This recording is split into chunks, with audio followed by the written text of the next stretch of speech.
Hi, this is Ty Kiesel from NAV. Jerry's unable to join us today, but we have a great topic. We are going to talk about something I feel really passionate about, and that is leveraging financing to fuel growth in your business. I think this is a great topic and probably one of the very best reasons to borrow in the first place. We're going to talk about the idea of strategic borrowing. We're going to talk about um, three different times when it might make sense to borrow and the type of borrowing that will make sense for that growth stage that you might be in. We're also going to identify some goals and some action items from here. So um, buckle up. I think this is going to be an interesting conversation. Very excited to have you here. Strategic borrowing is kind of a concept that I like because I think it's rather than crisis borrowing to get out of a bind, it involves looking ahead and anticipating the future and what your financing needs might be, what the growth objectives are for your business. Even if you don't have what we would traditionally call a seasonal business, most businesses tend to ebb and flow over the course of the year. They're going to have a little bit busier season than seasons than other times. So what you want to do is look ahead and plan for those times when you expect that revenue might be a little bit tight, and decide what do you want to do to compensate when cash is flush. For example, it's probably not a good idea to spend all of your income during the fat times and to set a little bit aside. And that's also the best time to start looking at financing, is not when you're in dire straits and you really need it right now, but when things are good and when you have the cash flow. Set goals and measure. Set cash flow and growth goals for your business. Um, if you're not sure exactly how to go about doing that, talk to your accountant or another financial advisor, and they can help you. But look to the future, decide last year I did X revenues. This year I want to do X more revenues. And in order to do that, these are the milestones I need to meet. As a teenager, I was on the swim team, and I listened to a great discussion that John Neighbor at the time was the Olympic backstroking record holder from the United States. And he said that as a younger swimmer, he looked at what the record was, and he thought, in order to beat that record, I need to drop so many seconds off my time. And doing that all at once is quite daunting. So what he did is he figured every year I need to be this much faster, every month, every day, and even every workout and every set within the workout. So the amount of improvement he had to make every day was relatively small, and it was attainable. And so he did that for a few years and won the gold medal. And I think that the same is true for businesses. Don't necessarily look at the big goal that, may or may not seem attainable today. Look at all the small milestones and small steps it might take you to get there, and start tackling those one after the other. And pretty soon you'll meet your big goal. So in other words, you need to be looking at your revenues every month, every week, every day. How are they doing compared to the plan? And go from there. And borrow wisely. When you're borrowing money strategically, rather than as a reaction um, to a condition in your business, this allows you to spend the time to see what your options are, look at your credit profile and the condition of your business, evaluate where you're a little bit weaker so that you can make the improvements and make yourself a more attractive borrower to lenders. And, a great personal credit score and a great business credit profile don't necessarily guarantee you'll get the type of financing that you want, but it will give you more options. So let's talk about strategies for the different stages that your business might be going through, because a very young business compared to an older business, the strategies could be different. This particular strategy, the incremental growth strategy, might might be best suited for a younger business, but there are more established businesses that are struggling with their ability to borrow that this also works for. The goal of this particular strategy is to work toward a healthier cash flow so that you can find incremental ways to grow. It doesn't happen overnight, but if you exercise these strategies, it will help you in the long run and help you grow. First off, some of the vehicles for this type of growth include business credit cards. These are a great way to access borrowed capital for a younger business, or even a business that has typically had some credit issues, mainly because most business credit cards, they look at your personal credit score to determine whether or not you're creditworthy to borrow. And, if you have a good or great credit score, it's relatively easy to get a business credit card. It may not be a $250,000 small business loan, but it's one of the more flexible ways to borrow, so that when you need a little extra cash or you have an opportunity that requires some extra cash to yield some increased ROI, a business credit card is a great approach. Most people, probably one of the most misunderstood types of credit is trade credit. Getting net 30 or net 60-day terms for business supplies, is one of the best ways to take advantage of borrowed capital. Often there's no interest accrued unless you pay late. And it is probably the most friendly group of creditors that you're ever going to have.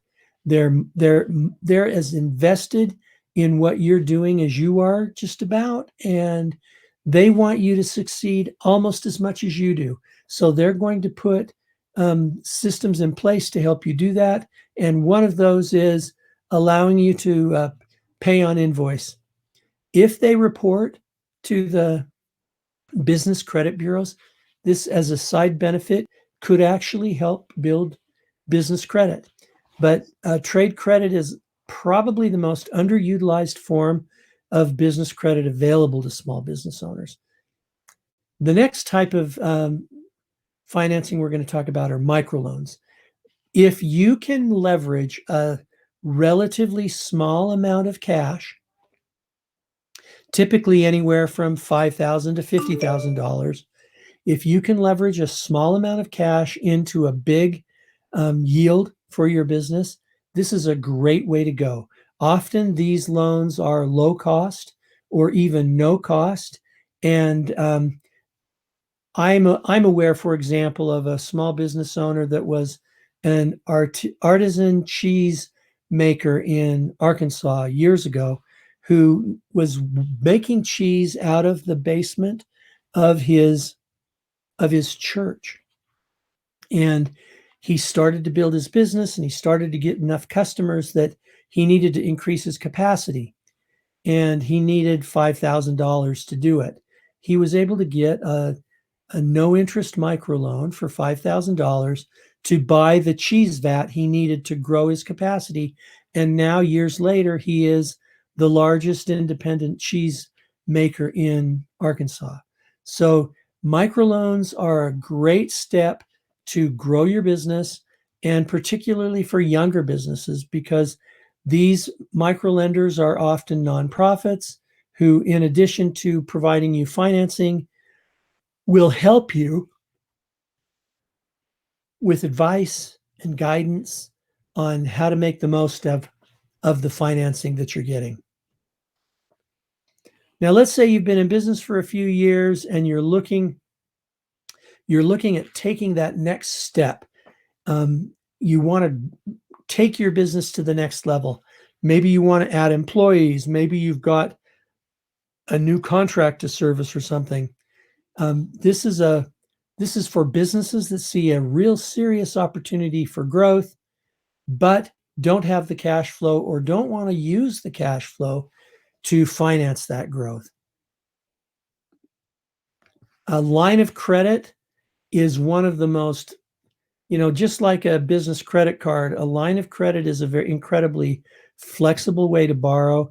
It's probably, of all the financing vehicles out there, one of my favorites, because you get a line that you can borrow against.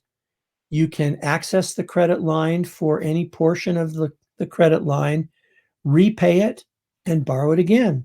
This is just, it's an incredibly flexible way to finance, and the balances are often a little bit higher than business credit cards. And sometimes a line of credit could be $250,000 or $500,000, depending upon your credit worthiness, your business's credit worthiness, and the particular lender. But this is a great way to have access to capital quickly. So let's say you have an opportunity to purchase business, quick turnaround inventory at a discount, but you need to react within a few days and you don't have time to apply for a loan. A line of credit could be a great way to do that. Equipment financing is another interesting financing vehicle that I really like, because it allows you to invest in the equipment that you need to do business, freeing up cash flow for other business uses that you maybe can't borrow for and you need cash. The nice thing about business equipment is most people, when they're thinking business equipment, are thinking big construction or manufacturing equipment, but the pizza oven in your restaurant, the tables and chairs in your restaurant, the computer systems that you use in your consulting business, all of those things are considered equipment, and all of them are available to either purchase with equipment financing or lease with equipment leasing. I really like this. And another reason I like it is because the equipment itself serves as collateral for these loans. And so often, if you're a younger business, or maybe your business profile is less than perfect, you can still access equipment financing to get a little bit of extra money and free up your cash for other things. In addition to these two types of financing, small term loans also have a place. These loans are typically in the $10,000 to $50,000 range. They sometimes they go a little bit more. Terms are usually 6 to 12 months, and these are great ways to add extra cash for specific purposes that that your business might need.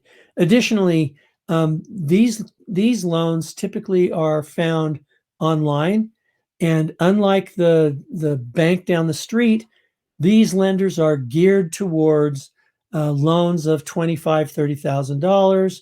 They're able to often do a one-page or a very small application, and they can often answer your loan application the same day, and within 24 or 48 hours you can have funds in your account. So if you have an opportunity to take advantage of a growth opportunity, you can react fast, and you can get that money relatively quickly.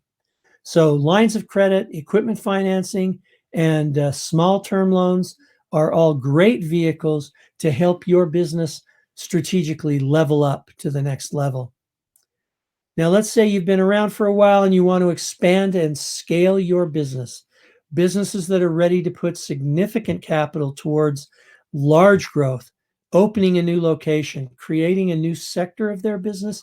Maybe you're adding additional products or you're accepting larger projects than you used to. This is a typical scenario for maybe a small construction company is looking at taking on bigger jobs. So let's look at what's available for this particular strategy to expand and scale your business. Large term loans. These are a great option when you're borrowing strategically. If you have a specific use for the funds and plan to pay them back, they often are longer term than the small term loans, and they will often be a lower interest rate. You can get these at the local bank if your credit profile is good enough, or you can get these loans online. But a large term loan of say $150,000, $200,000, $500,000, these are loans that businesses use to expand. An SBA loan is another great way to fund this type of expansion. The SBA is going to probably offer some of the best interest rates and the most favorable terms to those who qualify. And it's a great financing vehicle if you're able to meet their loan criteria.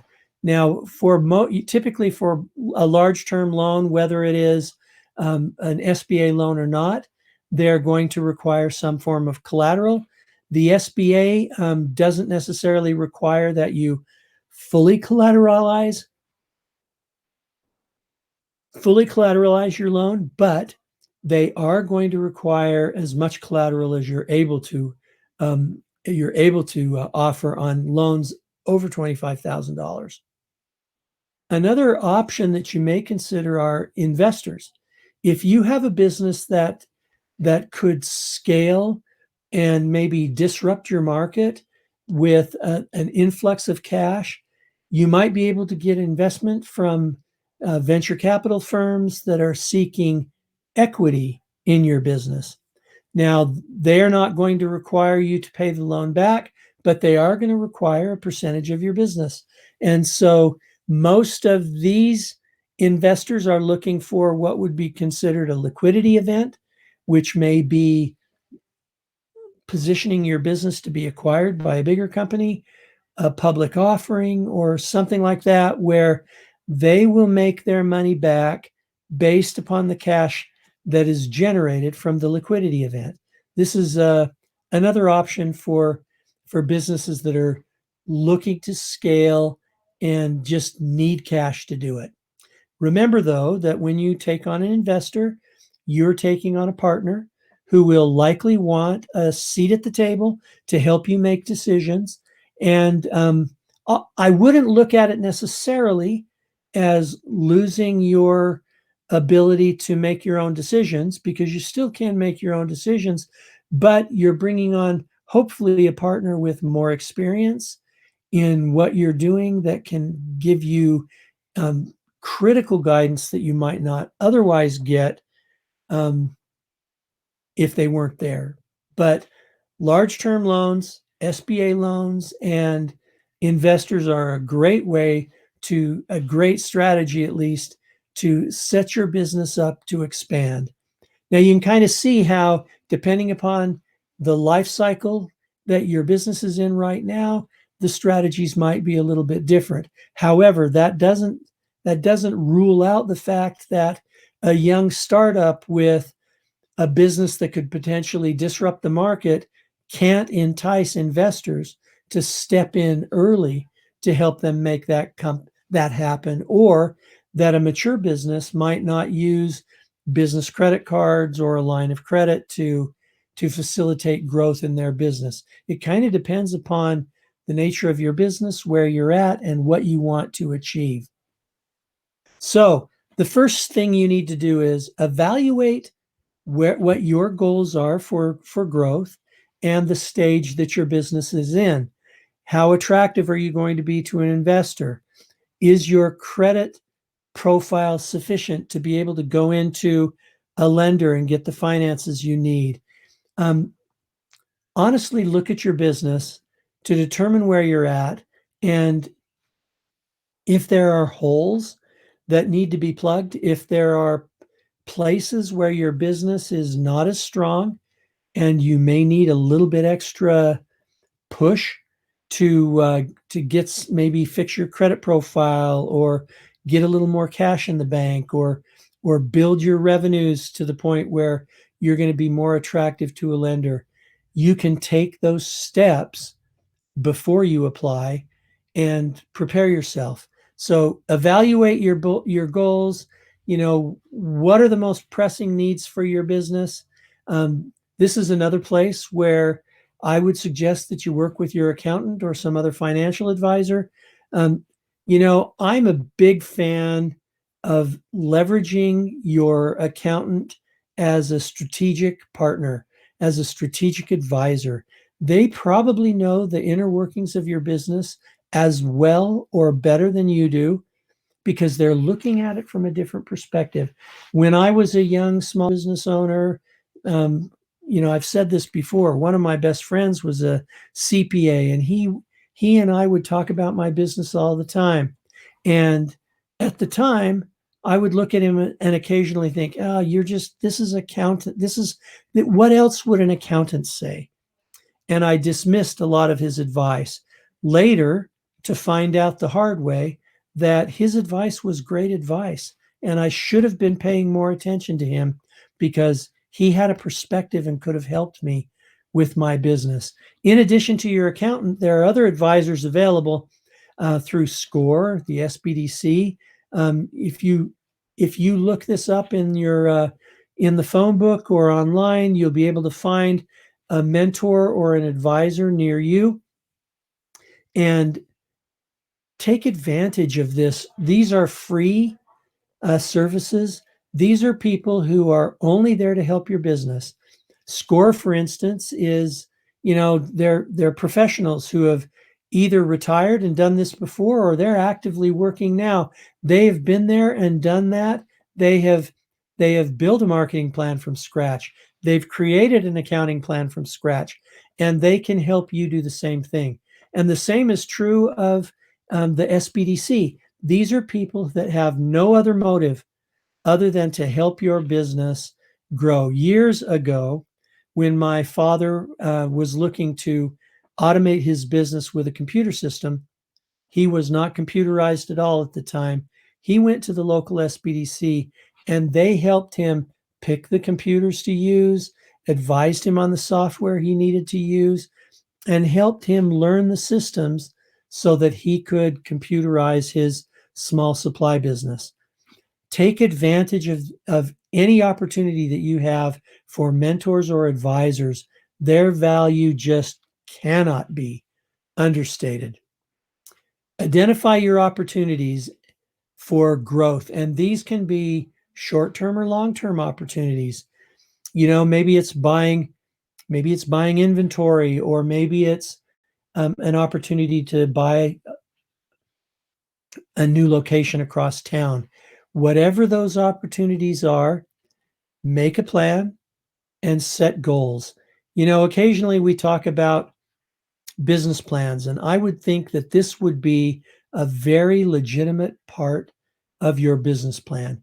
I'm a big proponent of leveraging the business plan as a living document. It's not a one and done sort of thing. Set goals and go back to your business plan, go back to these plans for growth and measure how you're doing. Determine, am I on the right path? Have I lost my footing a little bit? This is a great and incredible opportunity for you to think about your business. I have a friend whose name is Dick Cross, and years ago he wrote a book. I just went blank.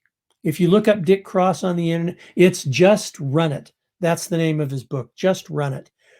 And he He believes that one of the most difficult things that a business leader needs to do, but he should do it every single day, is take time away from the business, close the door of your office, turn off your phone, and think about your business.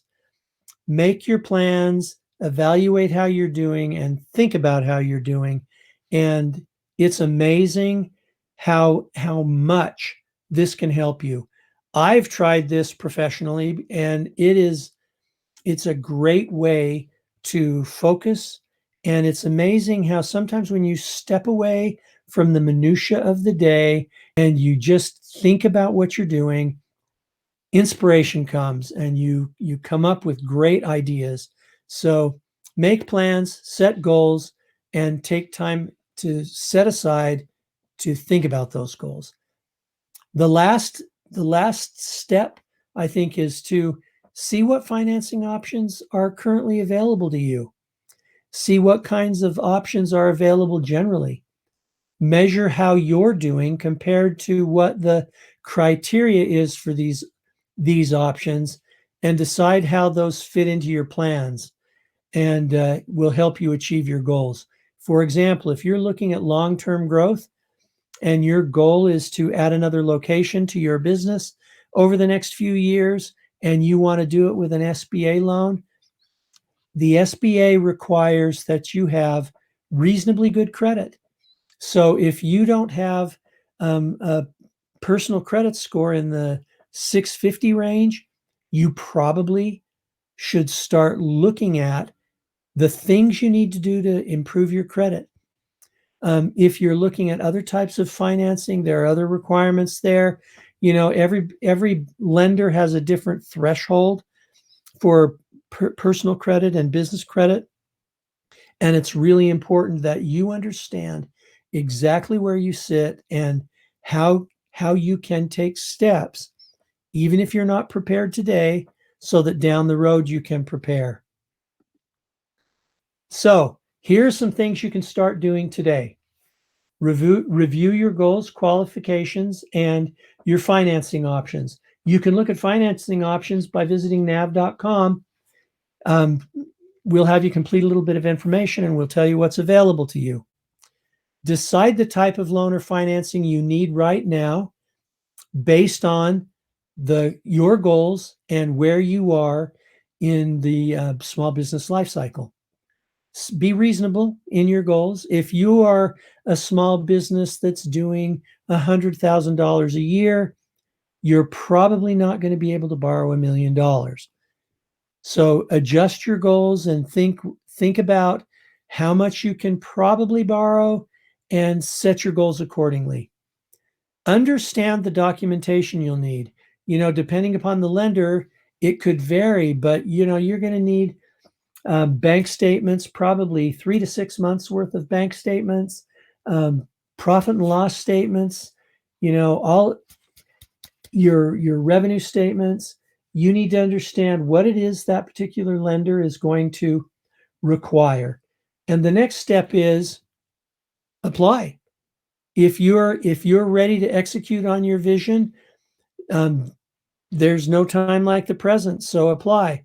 The Marine Corps has what they call the 70% rule, and they don't expect their battlefield commanders to have all the information and everything they need right off.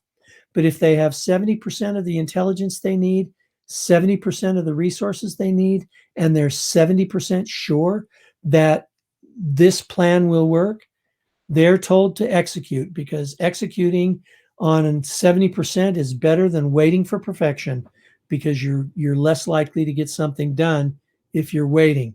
So don't be afraid to set goals. Don't be afraid to take action.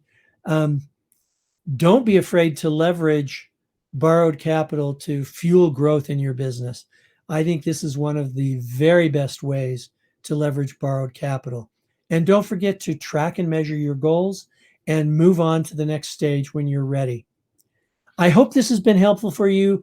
I tried to share some actionable advice and establish some parameters to kind of help you work through strategically what you need to do with your business.